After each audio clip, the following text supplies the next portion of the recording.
அம்மா அவனை கேட்குறவங்களாம் என்ன ஆவாங்க, அதை பார்க்குறவங்களாம் என்ன ஆவாங்க, பைத்தியம் ஆகிடுவாங்க. அம்மா கறி சாப்பிடக்கூடாது, மீன் சாப்பிடக்கூடாது, நான் கறி சாப்பிடல, நான் புனிதமானவன் ஊரை சுற்றின்னு நிற்பாங்க. புரியுது என்ன சொல்கிறேன்ட்டு? அந்த வேலையை நீங்கள் செஞ்சு அத்தினாயிரம் பேரை, ஒரு கொலைகாரன் 2-3 பேரை கொலை பண்ணியிருப்பான் வாழ்க்கையில். கத்தி வச்சுன்னு ஒருத்தன் கொலை பண்ணுறான்ல, எத்தனை பேர் கொலை பண்ணியிருப்பான்னு நினைக்கிறீங்க? ஒரு திருட ஒரு 4-5 பணக்காரங்கிட்ட வந்து திருடியிருப்பான். ஒரு திருட ஒரு கொலைகாரன்லாம் எவ்வளோ தான், எத்தனை பேர் இந்த மக்களை பாதிப்பு உண்டாக்கி இருப்பான்னு பார்த்தீங்கன்னா, குறைஞ்சபட்சம் அதிகபட்சமாக அவன் குற்றவாளியாக இருந்தால் 100 பேருக்கு தீங்கு செஞ்சுருக்கலாம்.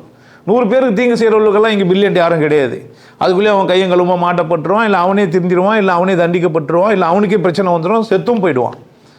ஆனால் இந்த புறம்புக்கு பேச தெரியுது இல்லை, அது வானாளுக்கு நீங்கள் என்னவே பண்ண முடியாது, வாழவே முடியாது. கொலைகாரன் யாரை மட்டும்தான் கொலை பண்ணான், திருடனை யாருக்கிட்ட மட்டும்தான் திருடுனா.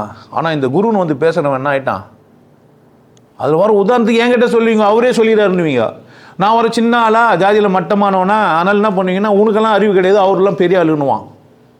புரியுதா என்ன சொல்கிறது? நானே திருமந்திரம் தான் சொல்லி தெரிஞ்சு நின்றேன் ரொம்ப காலமாக. நான் ஆரம்ப கட்டத்தில் திருமந்திரத்தை படிக்கும்போது திருமந்திரம் சொல்லி தான் படித்தேன்.